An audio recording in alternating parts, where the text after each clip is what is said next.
Tom leaned back in his chair, eyes glued to the flickering screen in front of him. The glow of his computer monitor illuminated his face, casting harsh shadows that accentuated the weariness etched into his features. His fingers hovered above the keyboard, the subtle hum of the air conditioning filling the silence. For the past few years, his life had become this, endless hours in front of a screen, designing logos, websites, and the occasional ad campaign for clients who could never decide what they wanted. It was a steady paycheck, but it had come at the cost of his social life, his creativity, and, most painfully, his sense of purpose. Tom's phone buzzed, pulling him out of his thoughts. He glanced at the screen, a notification from a dating app. He hadn't logged into the app in weeks, but for some reason tonight, something urged him to take a look. Maybe it was the isolation that had begun to gnaw at him, the loneliness creeping up in the quiet moments after work, or maybe it was the faint hope that this could be different. That maybe he could meet someone who didn't just fade into the background of his routine. He opened the app, his thumb hovering over the profiles. Most of them blended together, faces frozen in staged smiles, a string of generic lines in their bias that felt as rehearsed as his own empty attempts at small talk. But then he saw her, Natalie. Her profile picture was a black and white shot, her dark hair falling softly around her face, eyes staring into the camera with an intensity that felt both inviting and mysterious. A quiet aura about her, a sharp contrast to the flurry of energy and forced excitement that often filled his life. Her bio was simple, looking for someone who doesn't mind the quiet.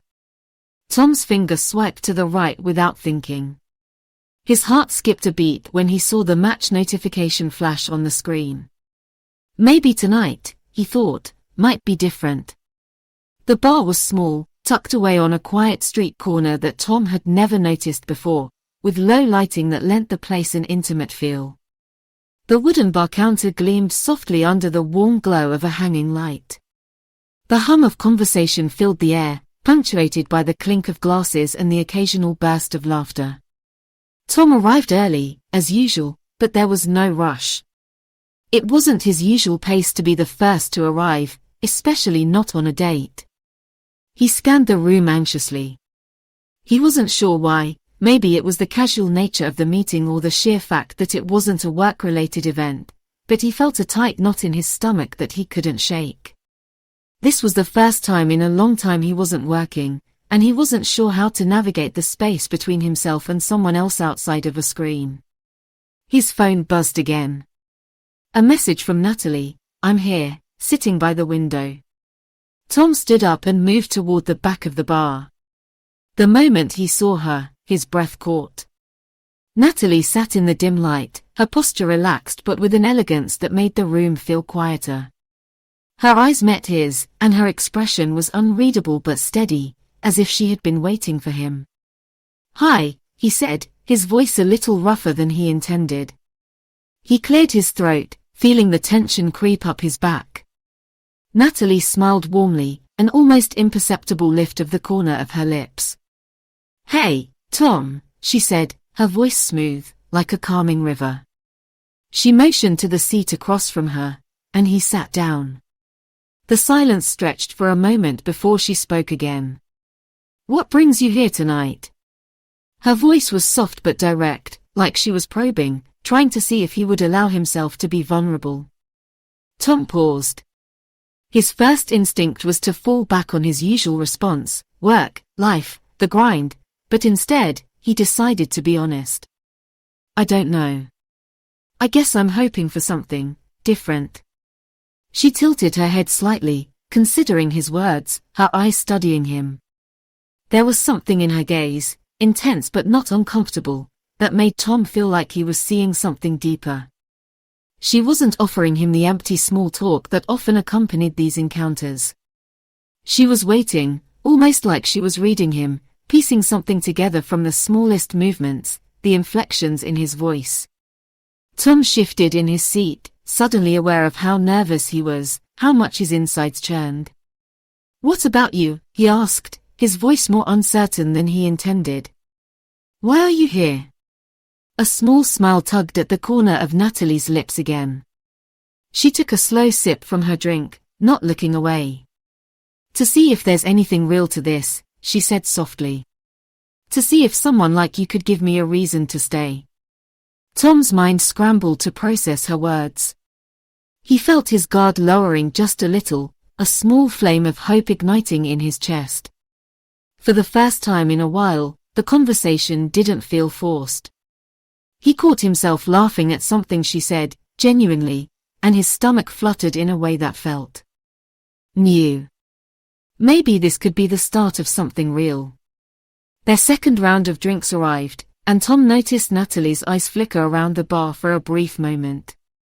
There was something almost familiar about the way she looked at the space, like she knew it, like she'd been here before.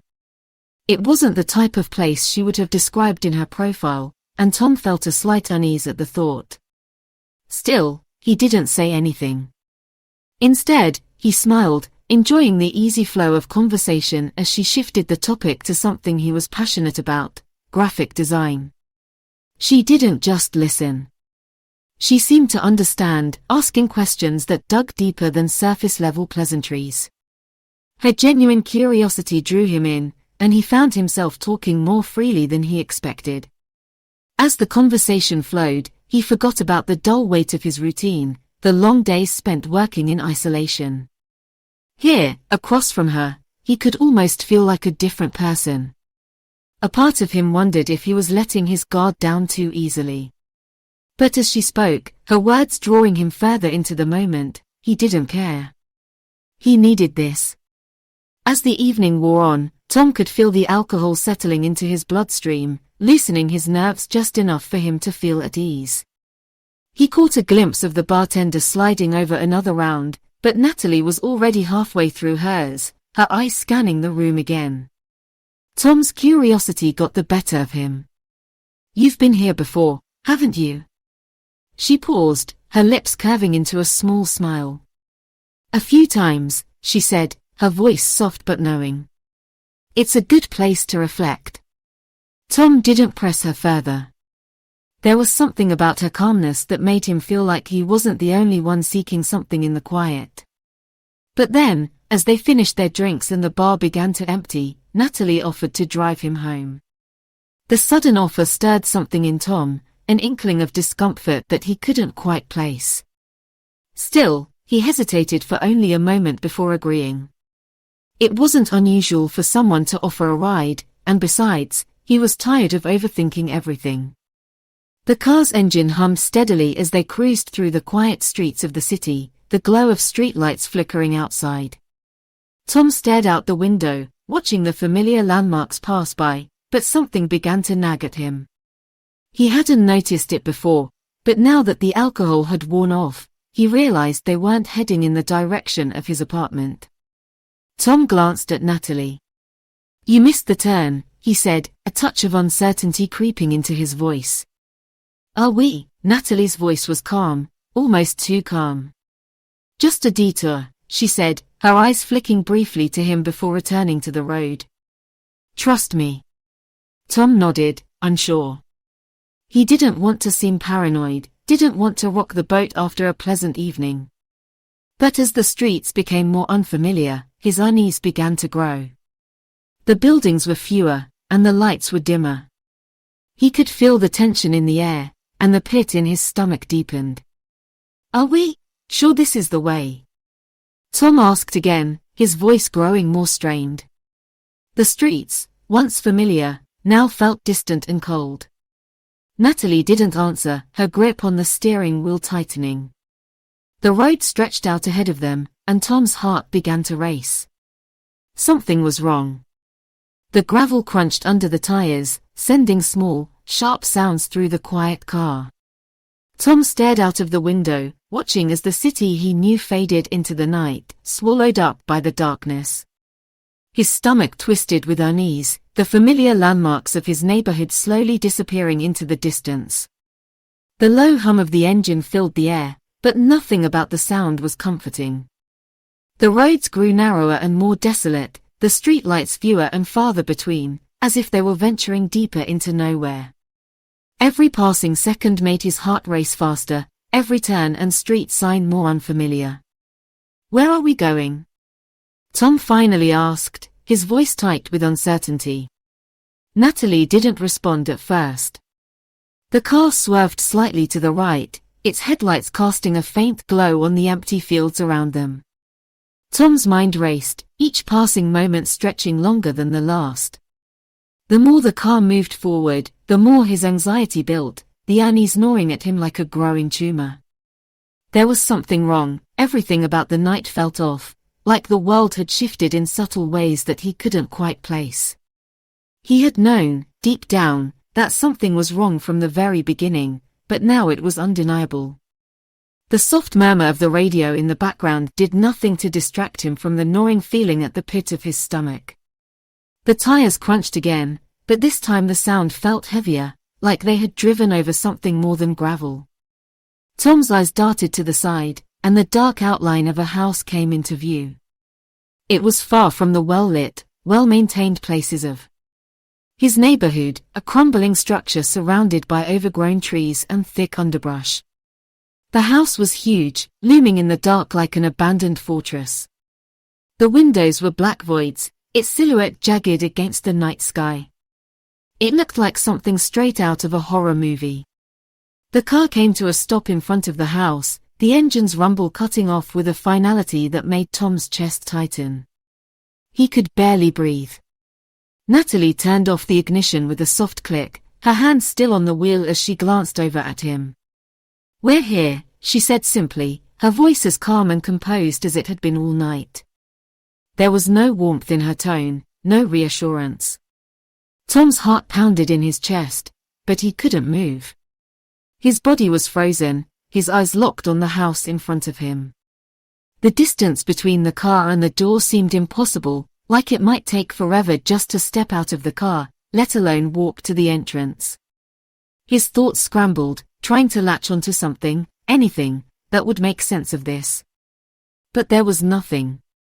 Just empty fields, crickets chirping, and the sound of his own heartbeat in his ears.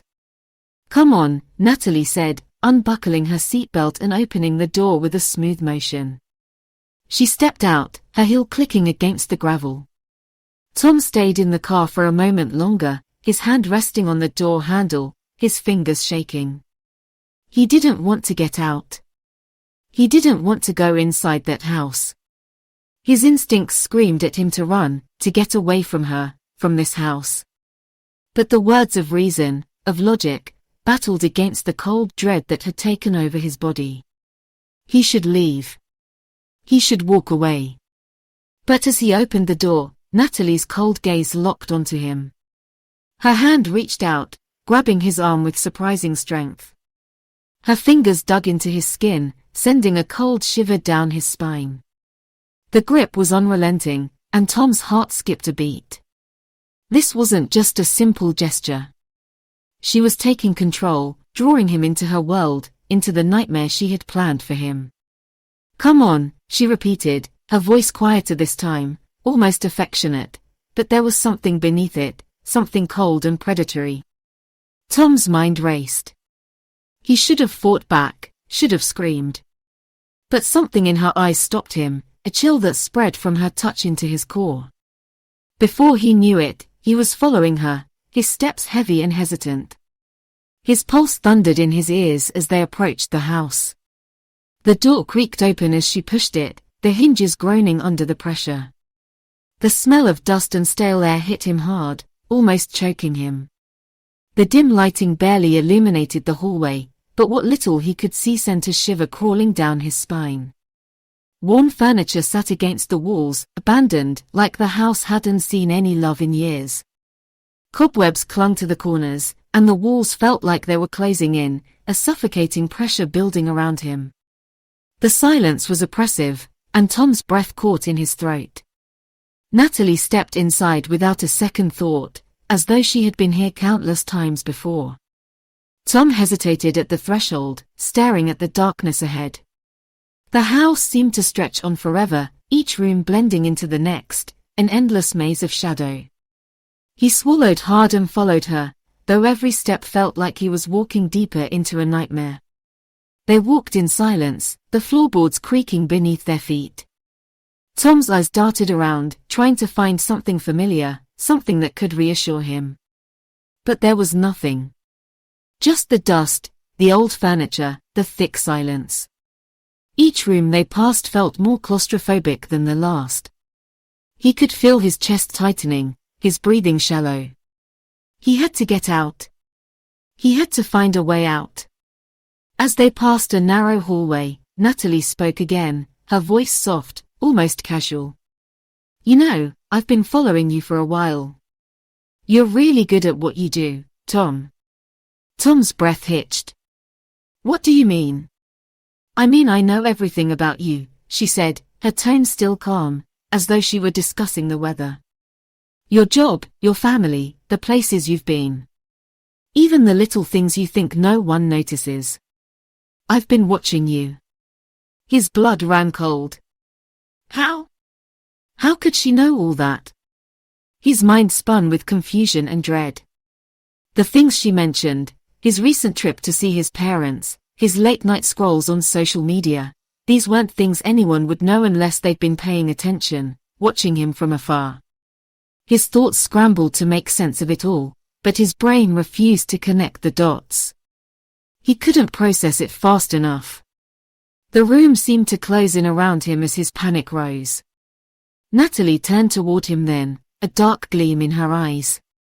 I know your net worth too, Tom. It's all in the details, isn't it?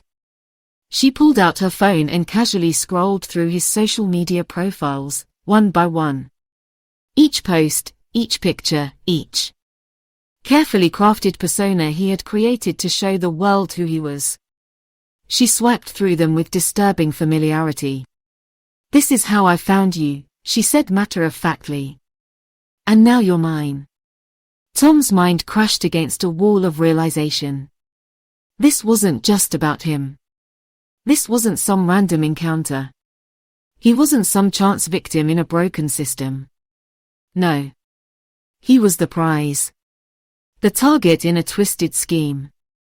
His stomach churned as the weight of her words hit him, the truth settling in with terrifying clarity. This wasn't a mistake. He was chosen. And he couldn't escape. What do you want from me? His voice trembled, the question barely forming in his throat. He already knew the answer, but hearing it from her lips made it all too real. Natalie didn't flinch. Her eyes met his, cold and calculating. A ransom. A large sum. Enough to disappear, to start over. To live the life I've always dreamed of. Tom's chest tightened, and he felt a cold sweat break out on his skin. His mind spun, trying to grasp the magnitude of what she was saying. She wasn't just some deranged lunatic. She had planned this, carefully, meticulously. And now he was a part of it, the next piece in her carefully calculated game. Her eyes narrowed slightly, and she took a step closer, her smile fading into something darker. If you try to escape, she said, her voice low and threatening, there will be consequences. The words hung in the air, chilling him to the bone. He could feel the weight of her warning press down on him, his breath coming in quick bursts. The oppressive silence of the house seemed to grow heavier as she spoke, her voice like a knife cutting through the tension. Suddenly, he noticed the small details, the tightly barricaded windows, the dead phone on the wall, the oppressive silence that seemed to hum from the very walls of the house.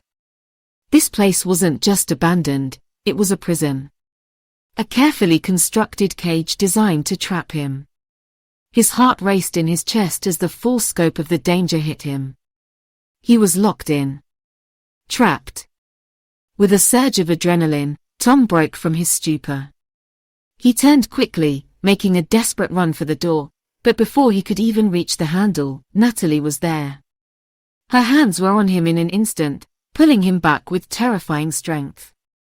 She was faster than he could react, her grip unyielding. Without a word, she shoved him into a small, dark room. The door slammed behind him with a finality that left him breathless. Tom staggered, landing hard on the concrete floor. His chest heaved as he struggled to stand, panic rising in his throat. The room was small, suffocating, with a single light bulb hanging from the ceiling, casting long shadows on the walls. Tom's breath quickened as the reality of his situation sank in. He was trapped. Alone. Helpless. And the worst part? He knew that he wasn't the first. The photographs she had shown him, images of other victims, flashed in his mind, each face a mirror of his own fear. He was just another pawn in a twisted game. Another victim who thought they could escape, only to find themselves caught in the web she had spun. Tom sat in the dim room, his back against the cold concrete wall, his mind buzzing with anxiety and fear. Every tick of the clock seemed louder than the last, each second stretching out into eternity. The silence was suffocating, broken only by the faint hum of distant noises he couldn't identify. He kept his eyes trained on the door, waiting, dreading what would come next. His fingers dug into the floor, gripping the edges of his frustration and fear. How long could he keep this up? How long could he resist her demands?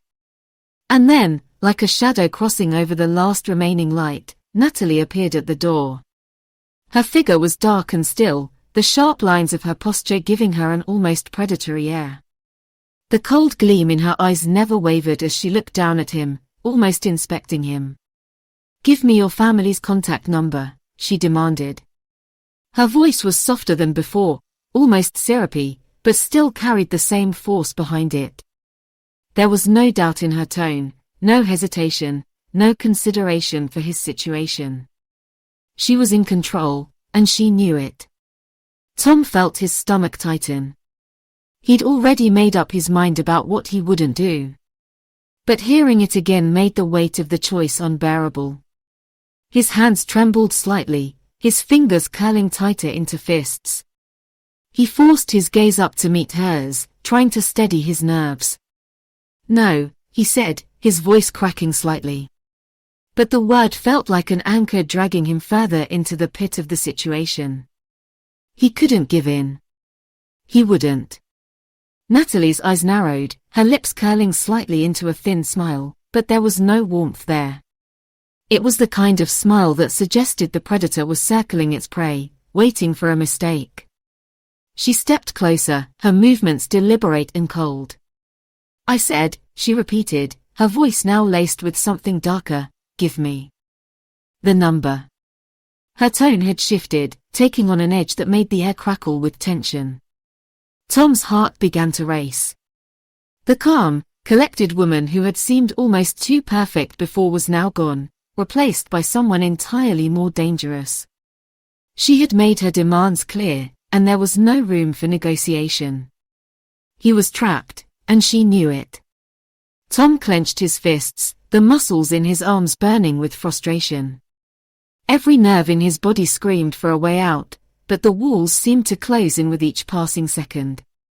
The clock on the wall ticked, each moment stretching into an eternity. He glanced up at it briefly, the second hand moving with an almost mocking slowness. Time was working against him, and he knew it. The pressure of the situation hung over him, like a weight he could never shake off. As the silence grew heavier between them, Tom felt the sweat bead on his forehead. He was running out of time. He was running out of options. "I won't give you anything," he muttered, his voice hoarse. He had to stand firm. He couldn't let her win. Natalie's smile didn't falter, but her eyes became colder. "You don't get it, do you?" she hissed, her voice dropping to a low, venomous whisper. She stepped even closer, until she was right in front of him, her presence suffocating. "You're going to do this, or things are going to get worse." The finality in her words made his pulse spike, and every inch of him wanted to shrink away. But he couldn't. He couldn't give in. His body shook with the strain of holding on to any semblance of control. His hands were clammy, his mouth dry. Every part of him screamed to break free, to run, but where could he go? What could he do? The pressure mounted, suffocating him, and as he sat there, frozen, it all began to unravel. He couldn't hold on much longer. His mind raced as Natalie's presence bore down on him. Her eyes never left his face, her silence more chilling than any words could be. Suddenly, she moved. Her hand shot out, grabbing him by the arm with a brutal grip. Tom gasped, his head snapping up to meet her unflinching gaze. Her fingers dug into his skin, sending a jolt of pain through him, and before he could react, she yanked him towards her. The suddenness of it made his heart skip a beat, but he fought back, pushing against her with every ounce of strength he had. He wasn't going to give in. He couldn't. "Let go of me," he shouted, his voice raw with desperation. He shoved her again, harder this time, and to his surprise, she stumbled back. It was just a moment, just a brief opening, but in that moment, he realized something: she wasn't invincible. She wasn't unbreakable. There was a chance. His breath ragged, Tom scrambled to his feet, his heart pounding in his chest. He didn't think. He just moved. He pushed against the wall, his hand grasping the doorknob as he tried to yank it open. The wood creaked but didn't give. The lock, the damn lock, it wouldn't budge. His mind was racing faster than his hands could follow, panic setting in as he pulled harder. Behind him, he could hear her footsteps, the sound of her movements swift and determined. Her voice rose in fury, snapping through the tension in the room. "You think you can escape?" Tom yanked again, desperation making his movements frantic. His pulse thundered in his ears, his heart hammering with the hope that he could break free, if only for a moment, just long enough to figure something out. He could taste the air outside, the possibility of escape, but it slipped through his fingers like sand. And then, just as he thought the door might open, she was there, grabbing him again. Her fingers latched onto his arm with the same terrifying grip, dragging him back into the dark, away from the fleeting chance of freedom. The door slammed shut behind him with a finality that made his chest constrict. The sound echoed through the room like a death sentence. Tom staggered back, his breath coming in sharp gasps, his head spinning. What was happening? What had gone wrong? Before he could catch his breath, a new sound reached his ears. Footsteps. Voices. A low murmur, deep and urgent, but he couldn't make out the words. He turned toward the door, his eyes wide in confusion. Were there others here? Was he hearing things? Then, without warning, the door burst open. The light from the hallway flooded into the room, and Tom froze. A group of officers stormed in, their uniforms flashing under the harsh lights. Their boots thudded against the floor as they rushed in, overwhelming him with their presence. The sight of their badges, their guns, their authority, it should have been a relief, but it wasn't. The officer in front of him held up a pair of handcuffs, his expression unreadable. Tom's voice caught in his throat as he looked between the officers and Natalie.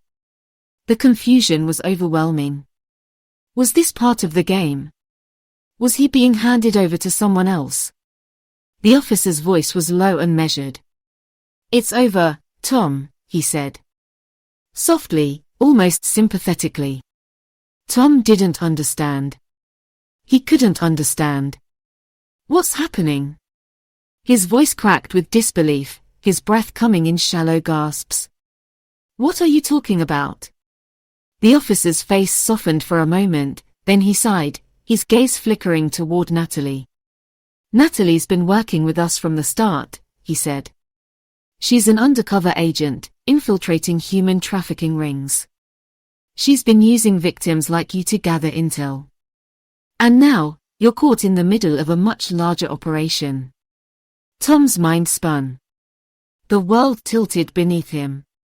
His stomach turned as the officer's words sank in. An undercover agent. His thoughts crashed together, unable to make sense of anything anymore. He was never a victim, he was part of something much bigger, something darker. He wasn't the pawn he thought he was. He was just another piece in the game. And now, it was too late to back out. The cold realization hit him with full force, and the walls around him seemed to close in. He wasn't escaping. Not now. Not ever. Tom sat on the cold concrete floor, the stark lighting of the small room casting long, harsh shadows across the space. His body ached, bruises from the struggle, the ropes still biting into his wrists, their abrasiveness a constant reminder of his captivity. He stared blankly at the walls, unable to focus on anything beyond the overwhelming weight of betrayal. His escape plan had failed. He had come so close, he could taste freedom, but it had slipped from his grasp the moment Natalie's iron grip had locked him back into this hellhole. The door to the room was locked, the windows sealed tight, the house a fortress designed to keep him in and the world outside at bay. Every minute that passed felt like a countdown to something worse, something he couldn't escape. He wanted to scream, to lash out, but the energy it took to do so was draining, and in the end, it felt like there was nothing left. He thought of his family, of everything he had once taken for granted. But that, too, seemed like a distant memory now, fading further into the past. He was a pawn in a game much larger than himself. His head hung low, the ropes tight around his wrists, the fatigue pulling him into a fog. His vision blurred as he fought to maintain his composure, but all he could see was the stark hopelessness around him. There was no one to turn to. No one coming to save him. Just the cold, silent walls and the oppressive weight of failure.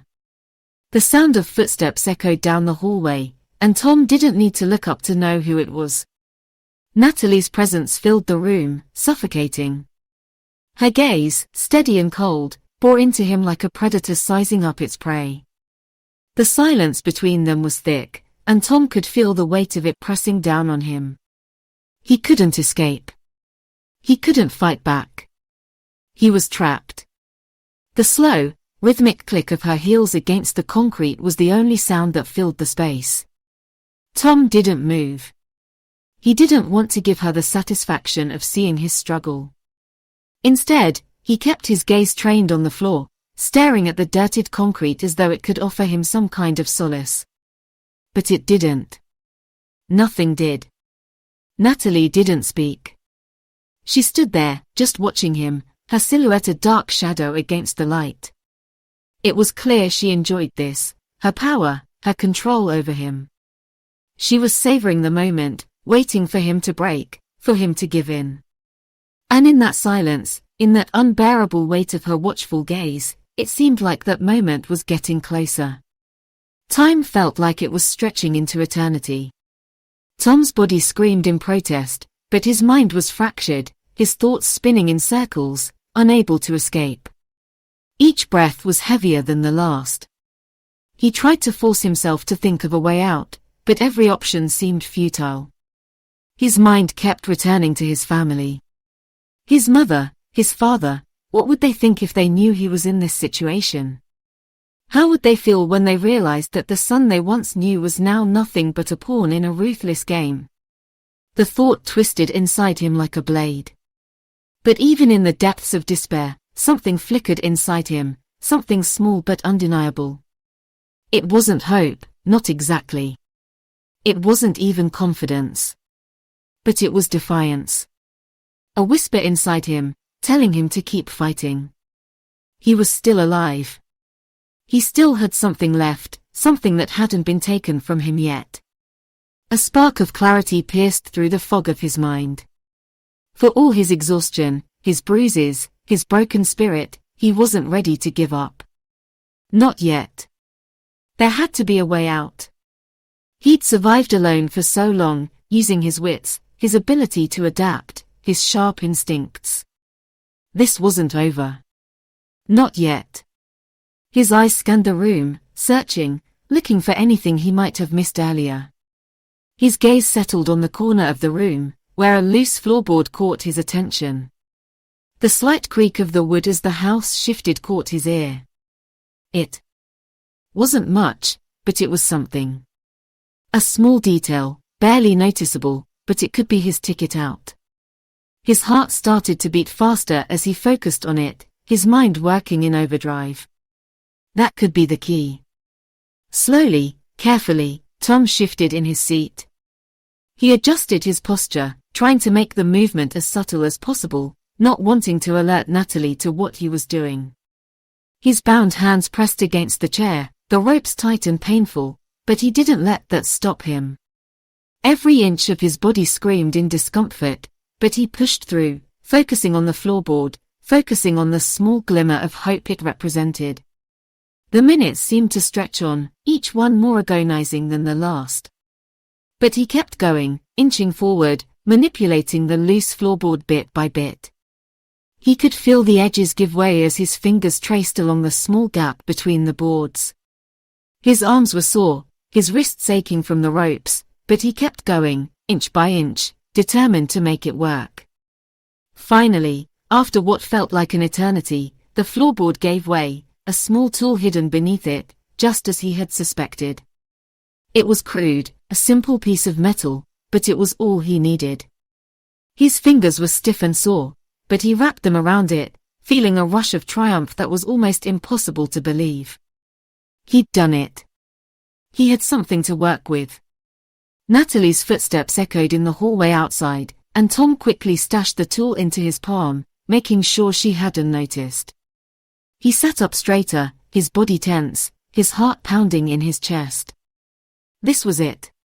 His chance. Natalie's footsteps slowed as she paused outside the door. She was checking on him, no doubt enjoying his discomfort, relishing the power she held over him. The door was silent for a moment, and Tom seized the opportunity. His bound hands shook as he used the tool to slice through the ropes around his wrists, the sharp metal edge biting into the fibers. The ropes finally gave way, and for the first time in hours, Tom was free. His heart raced as he stood up, stretching his stiff limbs. His muscles protested, but he didn't care. He was free, he could move. He could fight back. His breath came in ragged gasps as he looked toward the door, wondering how long he had before she came back. The seconds ticked by, each one carrying the weight of his survival. He crept toward the door, keeping as low as possible, his ears straining to catch any sign of movement. He pressed his ear against the door, listening for her footsteps. For a moment, there was only silence, the tension in the air almost unbearable. Tom slowly turned the doorknob, testing it. It gave, but just barely. He pushed the door open just enough to peek outside. His pulse raced as he scanned the hallway, looking for any sign of danger. The coast was clear for now. He took a cautious step forward, moving quietly but with purpose, his eyes darting around as he moved through the dark house. The house felt like a maze, every hallway and corner unfamiliar, every creak of the floorboards a reminder that he wasn't alone. His heart pounded in his chest as he moved through the dark corridors, his body tense, every sense on high alert. He had to move quickly. There was no turning back now. Every step felt like it could be his last. But then, as he rounded a corner, it happened. A sharp sound, footsteps, coming from somewhere deeper in the house. Tom froze, his heart in his throat. Natalie's voice cut through the silence, cold and commanding. Looking for something? Tom's stomach dropped. He was caught. Before he could react, she appeared at the end of the hallway, her figure cutting through the darkness like a shadow. Tom didn't think, he just moved. He lunged toward a nearby window, desperate to get away, desperate to break free. He slammed into the frame, the glass shattering with a violent crash. The cold night air filled his lungs as he dove through the opening, the rush of freedom, of survival, sweeping over him. His feet hit the ground outside, and he didn't stop. His body screamed for rest, but he pushed forward, his legs carrying him faster than he ever thought possible. His breath burned in his chest, but he didn't look back. He couldn't. The sounds of pursuit, footsteps, shouts, faded into the background as he ran, faster, harder. He had to get away. There was no turning back now. His lungs screamed as he pushed forward, the cold night air filling his lungs. He didn't know how far he had to go, but he wasn't stopping. Not until he was free. The sound of the forest around him was a distant hum as he sprinted through the trees, his heart pounding with each step. The world seemed to blur around him as he ran, the only thing he could focus on the ground beneath his feet and the freedom ahead. Behind him, the nightmare faded, swallowed by the distance he put between himself and the house.